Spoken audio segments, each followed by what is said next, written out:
Namaskar, this is Firstpost and you're watching Vantage with me, Palki Sharma.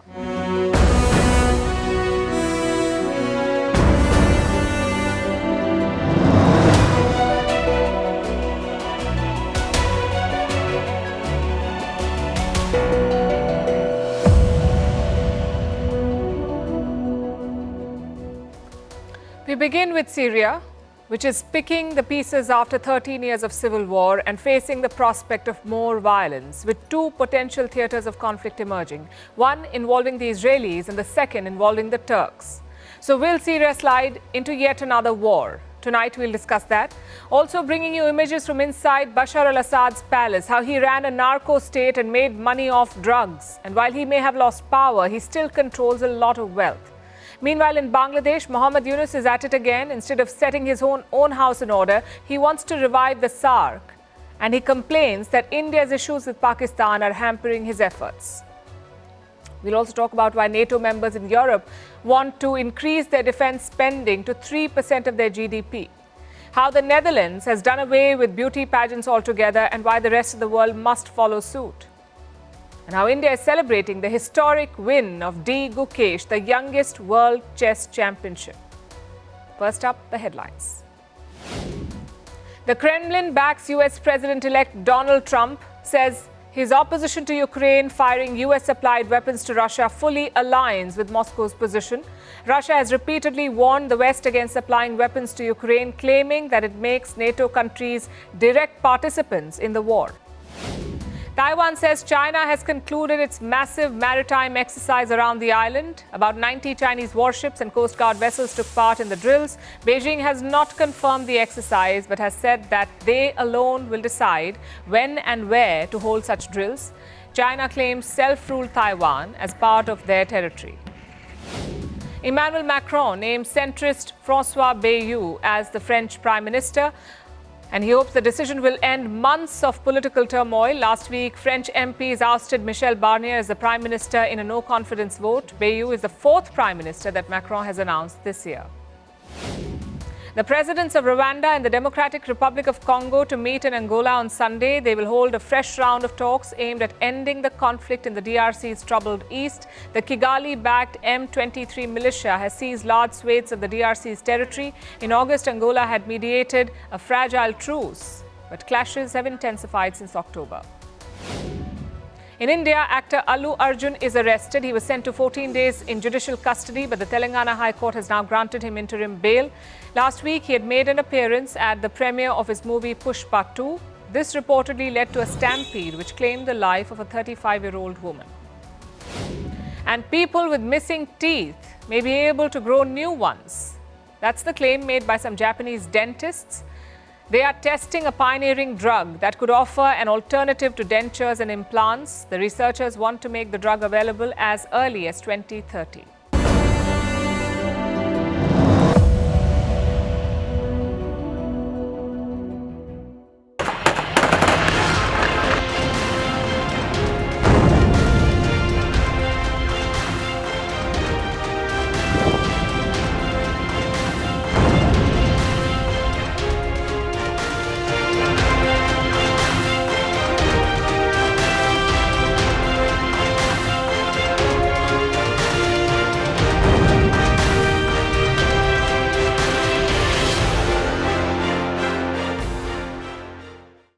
The situation in Syria is said to be fluid, but it's closer to a powder keg. One wrong move and things could get ugly. It could escalate into another full-blown war. There are two places where it could erupt. One is in the south with Israel and the other is in the east with the Kurds. Let's start with what Israel is doing. Syrian military installations are under attack. They're being blown up by Israel. The Israeli army just released a video. It purportedly shows them blowing up weapon factories and even Syrian Air Force jets. Now, how would you feel in this situation?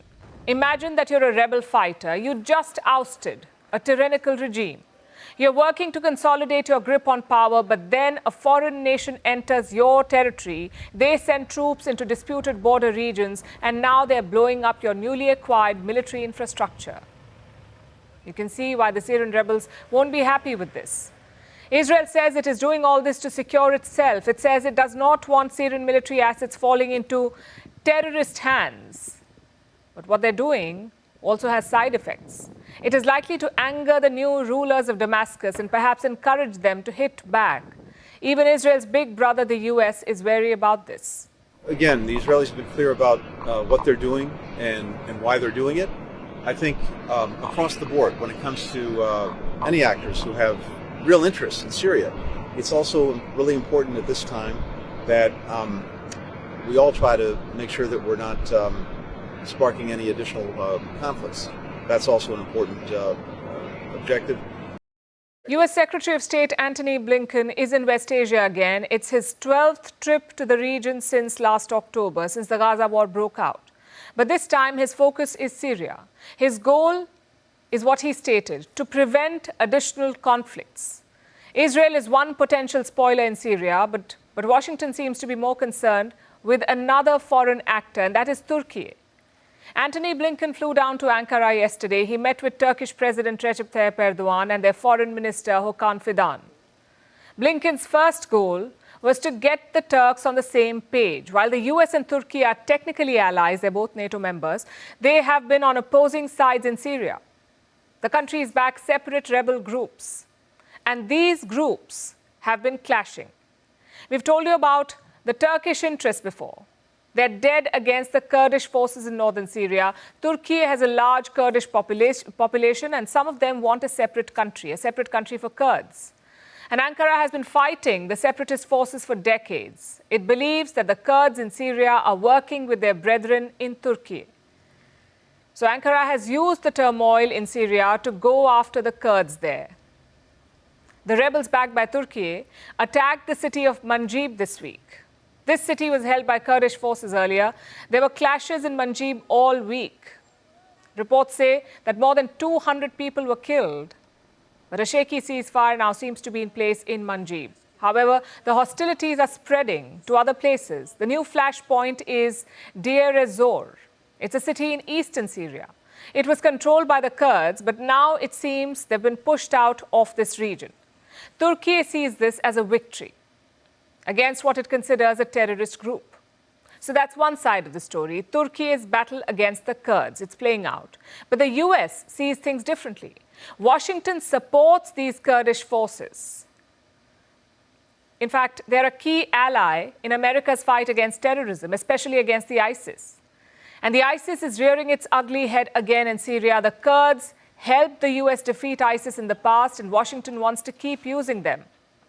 So it's a delicate balance. The US wants Turkey to stop fighting the Kurds so that the Kurds can focus on the ISIS. And that is part of why Blinken went to Ankara, to try and rein in the Turks. We're very focused on Syria, very focused on the opportunity that now is before us and before the Syrian people to move from out from under the shackles of Bashar al-Assad to a different and better future for the Syrian people, one that the Syrian people decide for themselves. And we talked about how Turkey, how the United States, how other partners in the region can support those efforts. And I think there's broad agreement on what we would each like to see going forward. Saving the Kurds isn't the only thing on Blinken's agenda. The US also wants to make use of Turkey's influence in Syria, of their ties to the new people in charge, the Hayat Tahrir al-Sham, or HTS. Washington doesn't have direct links to this group, but Ankara does. Turkey's Secret Service chief was spotted in Damascus yesterday, around the same time that Blinken was making his way to Ankara. Turkey also announced that it plans to reopen its embassy in Syria. The embassy has been closed since 2012. Now they want to reopen it. Turkey has appointed a temporary chargé d'affaires. It's clear that Turkey is trying to work with the new Syrian government. And the US wants to make use of this. They also want a seat at the table. So this is the situation. It's currently advantaged Turkey. They have the ties to power. They are the ones backing attacks on the Kurds. And they are the ones best placed to avoid a new war. Will the US be able to convince Erdogan to ease the pressure, though? Or will Turkey push forward with its own agenda, risking even more conflict in Syria? We'll keep tracking the story as it develops.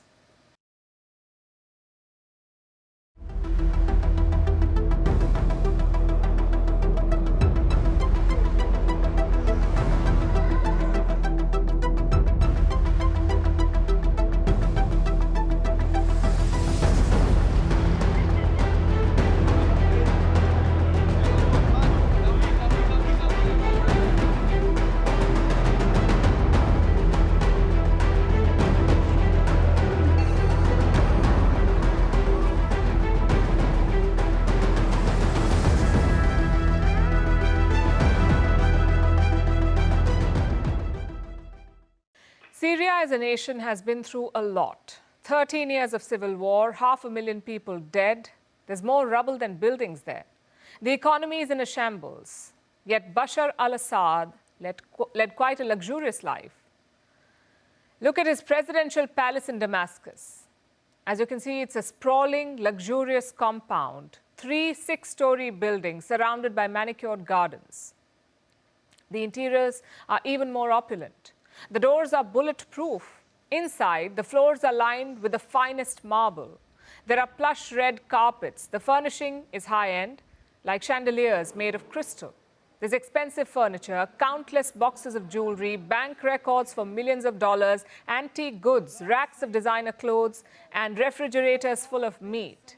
His garage was full of luxury cars worth millions of dollars, including a rare Ferrari F50. It has an eye-watering price tag of $5.5 million. Assad fled the country last week. Ordinary Syrians have since raided his palace. Some have left with goods, including designer bags and furniture. Others just wanted to see how the family lived.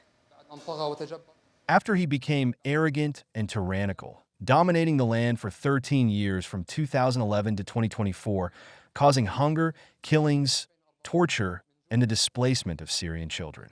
Today, we were finally able to enter Bashar al-Assad's palace. His palace has now become a place for the Syrian people. I came to see what we were forbidden from seeing because we were not supposed to witness these things. We had to remain in the reality we lived in, poverty, deprivation, and hardship. I came to witness what he owns, which we do not have. For years, Syria's First Lady Asma al-Assad insisted that they led an ordinary life, that there were no trappings of luxury. Yet these pictures tell a different story. And speaking of pictures, the palace was full of them. Family holiday photos, pictures of parties. There were signs of a normal life too. Homework done by the children, birthday letters, even a Mother's Day card, all found scattered across the floor. So how did Assad fund this luxurious lifestyle? Of course, he had the backing of Russia and Iran, but he needed something more. Another robust source of income, and that came in the form of a drug, Captagon. It's a stimulant drug originally developed in the 1960s. It was legal for a while. By 1990, exports of this drug were limited, and in 2009, countries stopped manufacturing it altogether. And that's when Syria took over. They started producing this drug illegally. It took a few cents to produce a Captagon pill. It was then sent across the border to Jordan and finally to Saudi Arabia. That's where the drug was sold for nearly $25. Captagon is mostly found in West Asia, especially in the Gulf states. You see, alcohol is illegal there, so they use Captagon for recreational purposes. The drug made it to conflict zones as well. Hamas fighters are said to be using it, or were said to be using it. So large parts of West Asia was hooked onto this drug, and Syria was the drug dealer. The trade was run primarily by Maher al-Assad, the brother of Bashar al-Assad. By some estimates, the business was worth $10 billion, which is funny because Syria's GDP is less than $9 billion. So Captagon kept Assad afloat. And since taking over, the rebels have targeted it, dismantling his large network of drug trade. After we entered and did a sweep, we found that this is a factory for Maher al-Assad and his partner Amir Kidi. They work in Captagon and drugs. And we found a large number of devices that were stuffed with packages of Captagon pills meant to be smuggled out of the country. So what happens to the Assads now? They lost their source of income. They lost their country. What will they do now? We know that Bashar al-Assad fled to Moscow. His wife and children were already there. Sources suggest that he had two choices, Russia or Iran. But in the end, he chose Moscow. His son studies in the city. Also, his wife would get better medical care there. She was diagnosed with cancer in May this year. And that made Russia the top choice. Of course, the Assads will lead a comfortable life there, but it won't be the same. It will neither be luxurious nor extravagant. They may stay below the radar.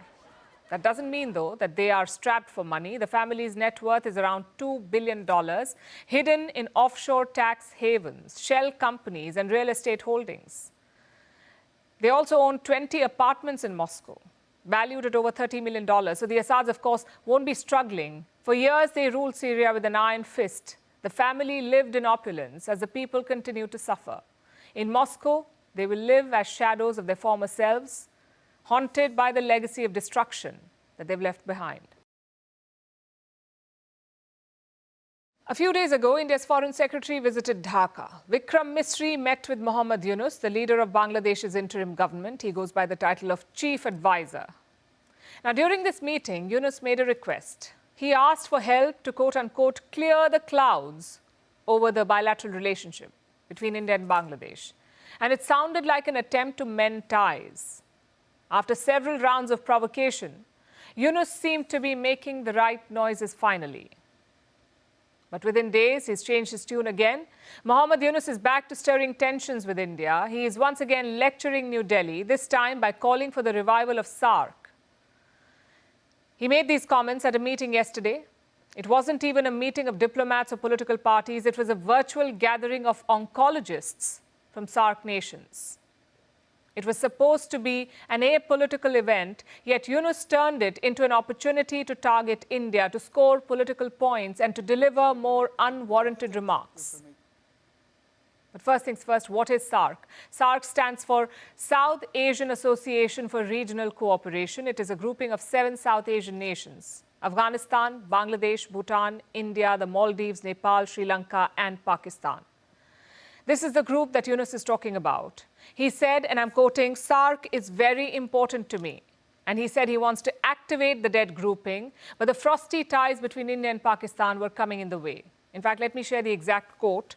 This is what Mohammed Yunus said. SAARC is not being activated because of some issues between India and Pakistan. I think the problems between the two countries should not affect other countries. Now, this is not the first time that he said this, knowing fully well what issues India has with Pakistan and why New Delhi insists that terror and talks cannot go hand in hand. So why did Mohammed Yunus say what he did? Perhaps his words betray his political ambitions. They show how he wants to shape regional politics and Bangladesh's ties with its neighbors. Consider what Yunus said next, and I'm quoting again, if South Asian leaders meet every year, stand together and take pictures, it sends a message to the world that we are united. This will present South Asian countries to the world in a positive light and help them move forward. I must say that's a very reductive approach. Diplomacy is not just about posing for pictures. And we all know why SAARC has failed. Diplomatic groupings succeed only when there's a convergence of interests and values, when members can agree on a common agenda, like establishing security. And in fact, security has been a key priority for SAARC. After all, most of its members share borders with each other. But how can SAARC be secure when one of its members actively undermines regional security? We are talking about Pakistan. It is a state sponsor of terrorism, and it has single-handedly derailed SAARC. Its open support to terror groups has made meaningful cooperation impossible. Plus, Islamabad has time and again misused the forum to push its Kashmir agenda. This has blocked progress within SAARC, and India has repeatedly highlighted this. And other SAARC members have supported India, including Bangladesh. 4 SAARC countries have been backing India's position: Bangladesh, Bhutan, Nepal, and Sri Lanka. Afghanistan, as you know, is now led by the Taliban. But now Bangladesh, under Mohammed Yunus, is going in a different direction. Which brings us to the question, what are Yunus's priorities after all? He's not an elected leader of Bangladesh. As chief advisor, he has a clear mandate: restore law and order, stabilize the economy, and hold elections. Has Yunus delivered on any of these fronts? Let's look at his track record so far. An election is out of the question at the moment because Yunus has fallen behind on the reforms plan. Last month, he appealed for patience. He said he needs more time. How much time? It could take up to 4 years, he said. I am not sure how much reform we will be able to make. But I promise you, if you give us the opportunity, we will complete some mandatory reforms and then go for the highly sought-after election we all are looking for. I would request you to keep patience till then. There are a lot of ifs here. Where does this leave Bangladesh's economy? It faces significant challenges. Inflation remains a pressing issue. Last month, it crossed 11%. That's the highest in 4 months. And what is driving this spike? Mostly the high food prices. Businesses are feeling the strain. Recently, a survey of Bangladeshi businesses was published. It highlighted 4 major risks to the economy. Again, inflation was at the top, followed by economic downturn, poverty, and inequality. Instead of fixing all of this, Mohammed Yunus wants to revive SAARC. He wants to launch new currency notes to erase the image of the country's founder, Sheikh Mujibur Rahman, from the Bangladeshi taka. He wants to get India to muzzle Sheikh Hasina. She's been living in New Delhi for more than 4 months now. Initially, she remained quiet, but now she has started speaking at international forums. She has been criticizing Yunus, accusing him of mass killings and calling him selfish and greedy. India has refused to endorse Hasina's remarks, but it's a gesture that has not been reciprocated. Dhaka has largely ignored Delhi's concerns, especially on the growing attacks on minorities in Bangladesh. The Hindu community there is being targeted. Foreign Secretary highlighted during his talks India's support for a democratic, stable, peaceful, progressive and inclusive Bangladesh. He also reiterated India's willingness to build a positive and constructive relationship with Bangladesh based on mutual trust and respect and mutual sensitivity to each other's concerns and interests. Foreign Secretary also discussed certain developments and issues and conveyed India's concerns, especially those relating to the safety and welfare of minorities. But let alone addressing it, the Yunus government does not even admit that there's a problem. They constantly downplay and undermine the severity of these incidents and challenges, and that sums up the problem. An unelected leader pushing his flawed diplomatic agenda and prioritizing politics over the people of his country. It is time to shift to a wartime mindset and turbocharge.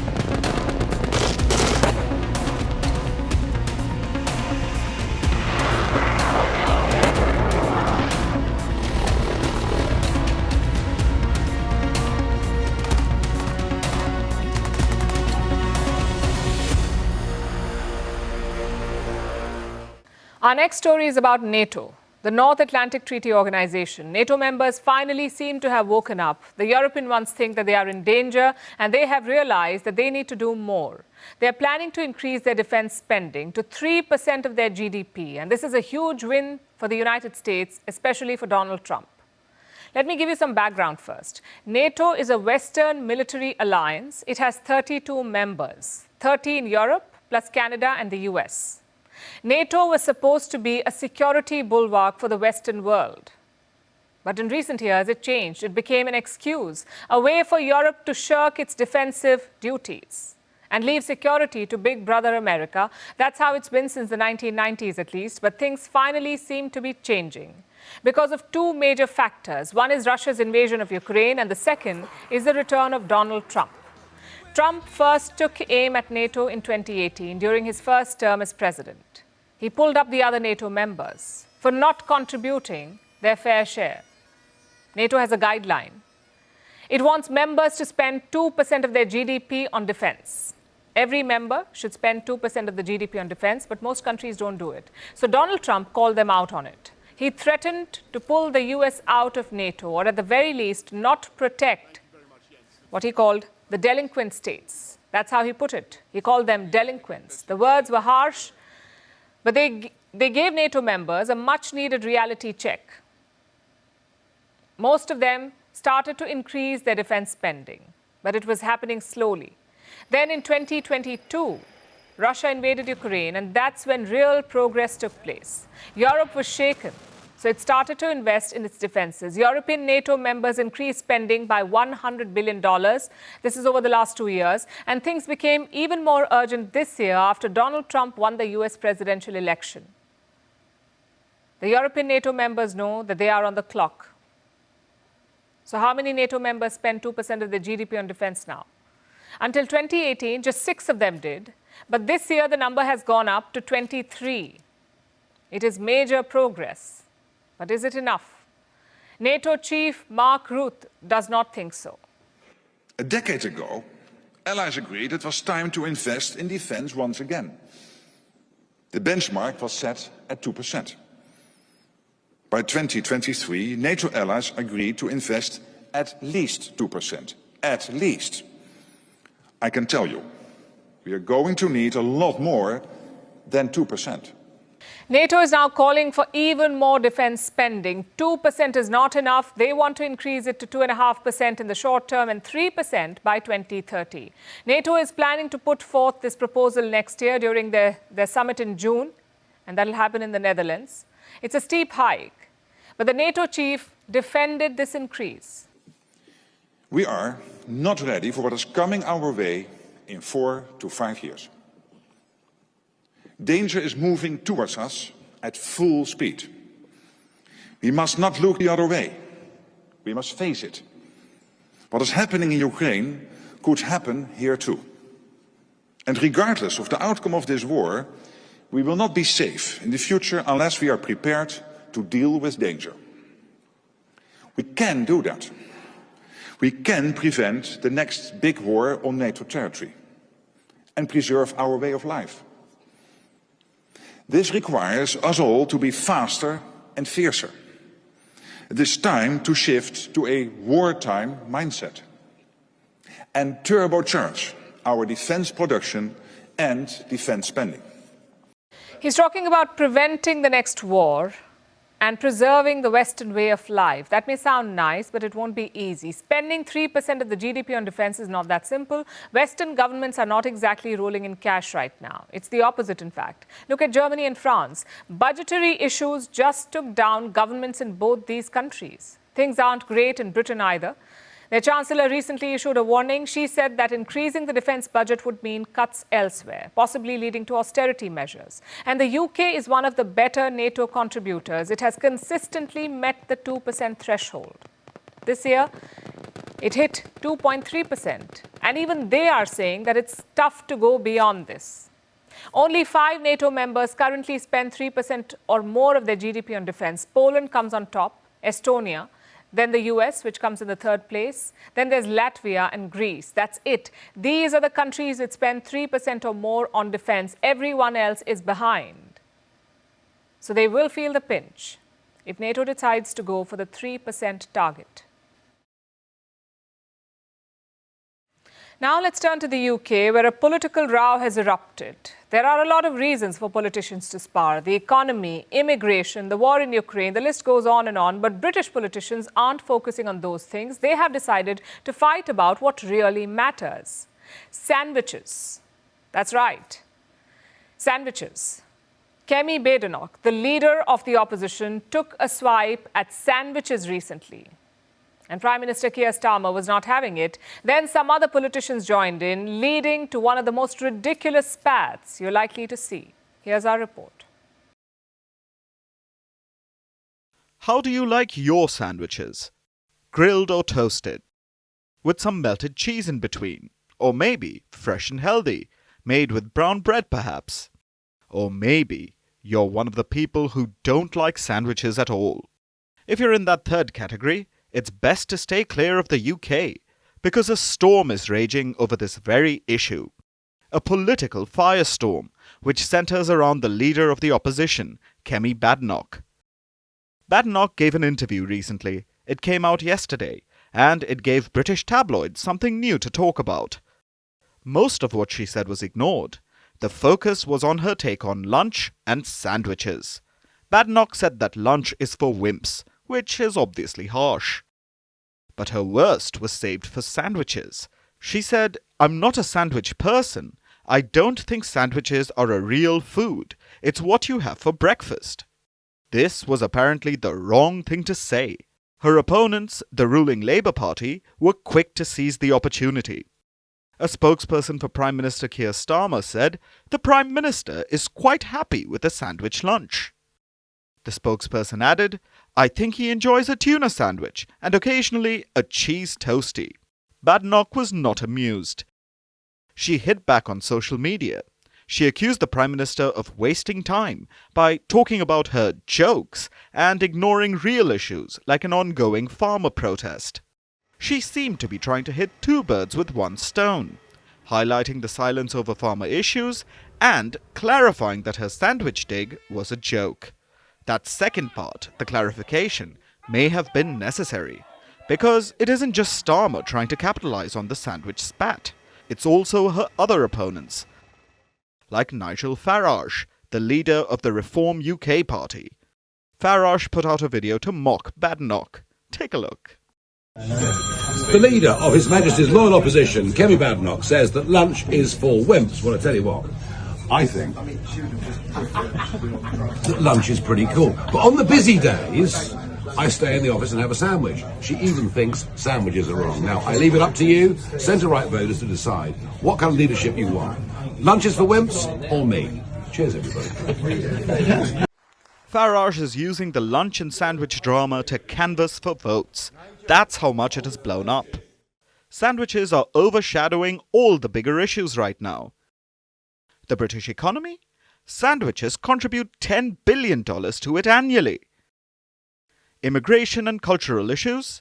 British people have been eating sandwiches since 1762. Since the Earl of Sandwich first had them made. They're apparently a part of British heritage. This is what has become of British political discourse these days. Everything's being viewed with sandwich-tinted glasses.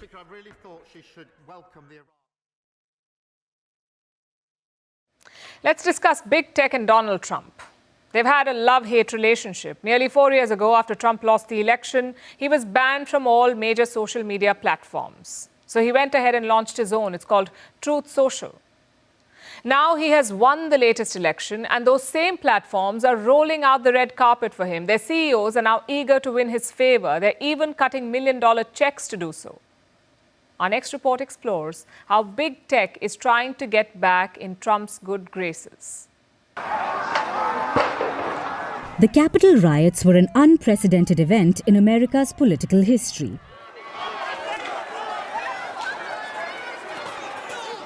US lawmakers blamed Donald Trump for the chaos.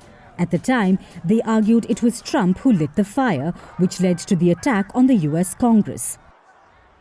The internet platforms agreed. More than 10 of them deplatformed Donald Trump while he was still a sitting president. This effectively silenced Trump on the internet, and he had no recourse to fight back. Nearly 4 years later, the tables have turned. Trump has made a comeback on the internet's largest platforms. He's also won the election and is preparing to return to the White House. This shift has forced big tech to recalibrate. Consider Mark Zuckerberg, the CEO of Meta, which is Facebook's parent company. Zuckerberg used to be a supporter of liberal politics. More significantly, he had a difficult relationship with Donald Trump.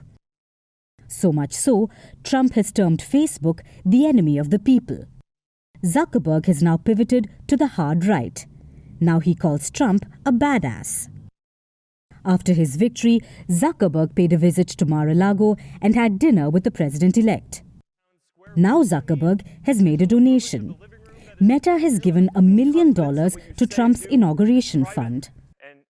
This is a pool of money that's usually used to finance different events and ceremonies around the inauguration, like a parade or the inaugural ball. For big businesses, such donations are a good way to build a relationship with the new president.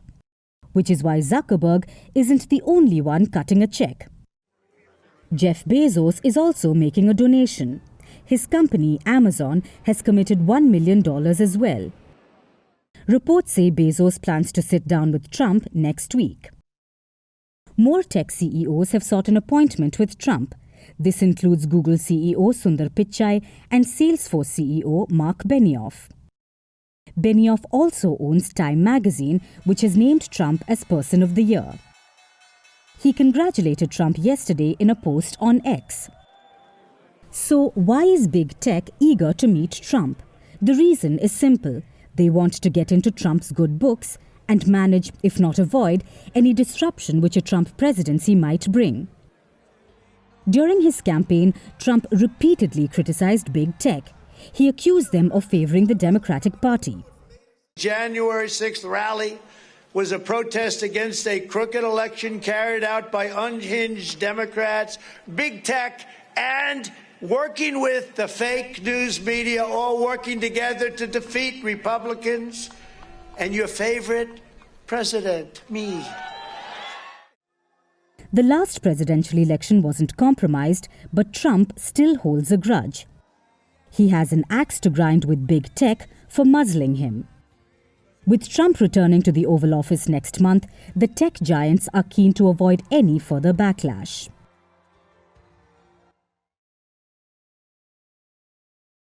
Picture this. Dozens of nations come together. They hold a competition, a parade of scantily clad young women who are rated and ranked.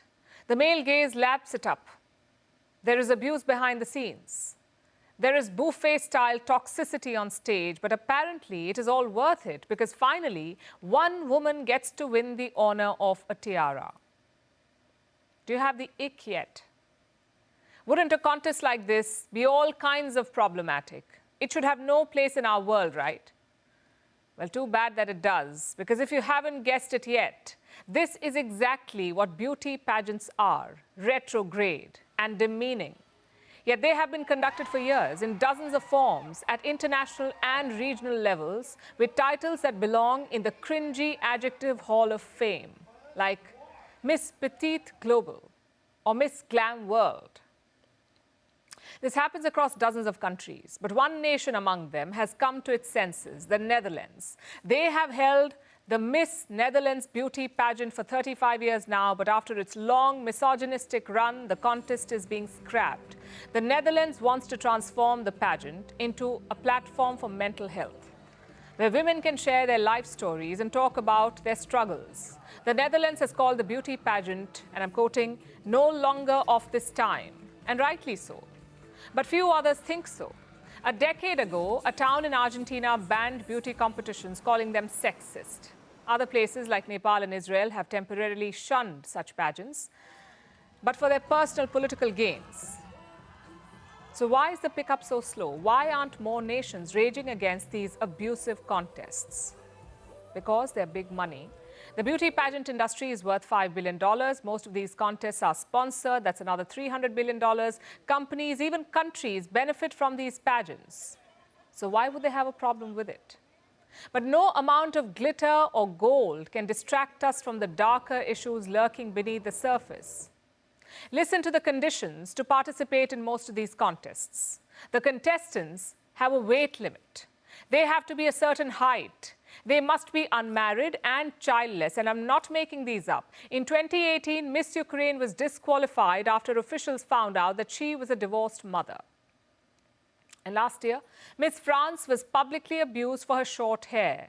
Are these the qualifications of beauty, or rules for a puritanical culture? Now, pageants obviously say that they are more than this, that they give women major scholarships. But reports say that that is not true. These scholarships usually offer a fraction of the money that pageants promise. So now the organizers say that they give women confidence, and that too has been debunked. According to a study, 26% beauty pageant winners have eating disorders. Nearly half of them want to be thinner, and these are women who've already won beauty pageants. They're apparently the fairest of them all, but even they find faults in their own appearance. Nothing seems to be good enough, and it never will be, because this game is rigged. When you pit a woman against another who is made to walk around like an unnamed entity known only by the name of a country or state, she is vying to be the shiniest object in the room, nothing more than that. Is this what we want for women? What about the young girls watching this dystopia, learning from it? That's years of damage right there. We have said this before, and we'll say it again. Beauty pageants have no place in our world. The Netherlands finally accepts it. About time that other countries catch up. Can you charge a 10-year-old with a crime? Can you send them to prison? Most countries say no, but Australia's state of Queensland disagrees. They've passed a new law. Children as young as 10 will have the same penalties as adults if convicted. Obviously, this is for crimes like murder or serious assault. And their logic is simple. If you commit an adult crime, you will serve adult time. But is it really this simple? Will it act as a deterrent for youth, or will youth crime rates go up because of this? Our next report explores. In Queensland, a few new laws have sparked a controversial debate. The Australian state has designated 13 offences as adult crimes. This includes serious assaults, break-ins and dangerous operation of vehicles. If a child is convicted of them, they get the same punishment as adults, even if the child is as young as 10 years old. For murder, the punishment is even more grave. A child convicted of murder will be given a life sentence with a 20-year minimum non-parole period. The new laws are courtesy of the Liberal National Party. They won the Queensland elections in October. These reforms were a cornerstone of their electoral campaign. The LNP argues that victim rights must take precedence over criminal rights. Hence the adult crime, adult time laws. The government argues harsher sentences will act as a deterrent, that it will prevent youth from committing crimes. Leading up to the vote, the LNP said Queensland was facing a wave of youth crimes, hence the need for a stricter approach. But contrary to the political rhetoric, statistics tell a different story. Youth crime in Queensland has halved over 14 years. 2022 marked the lowest youth crime rate in the state's recorded history. Since then, the rate has been steady. There has been no sudden rise in crime rates. Rights groups have criticized these laws, and the United Nations too has slammed them, arguing that they disregard conventions on the human rights of children. The new laws will also put pressure on the state's justice system. Queensland's detention centres are already at capacity. Many children are spending extended periods in police cells. Queensland already has the highest number of children in detention of any Australian state or territory. The government's plan to extend detention facilities is yet to materialise. But will these new laws act as a deterrent? Studies show that harsher punishments do not deter youth crime. In many cases, they only exacerbate the situation. When young people are sent to prison, they are exposed to environments that can further harden them. This increases the likelihood of recidivism. Experts say the key to reducing youth crime is rehabilitation and not retribution. Early intervention programs, education and support networks can help divert at-risk youth, offering them the chance to turn their lives around. Across the world, there are alternative approaches to youth crime. In countries like Norway, young offenders are treated with a focus on rehabilitation.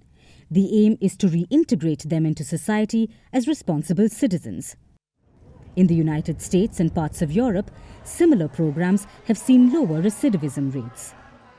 In India too, the focus is on restorative justice. So as Queensland moves forward with its tough-on-crime approach, the question remains, is it truly in the best interest of the state's children, or will the consequences of these laws reverberate through generations to come?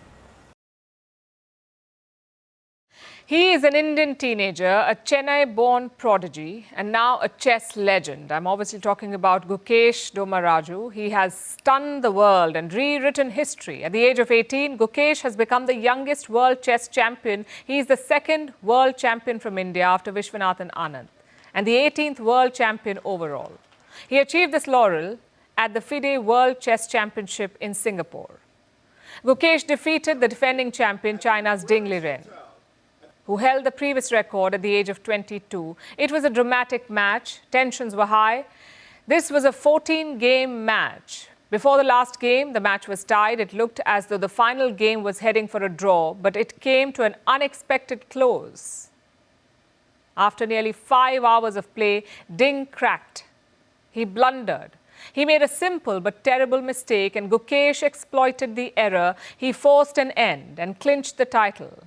Ding walked away, despondently shaking his head, and Gukesh, who is normally stoic, clasped his hands at the board, overwhelmed by the victory. He burst into tears.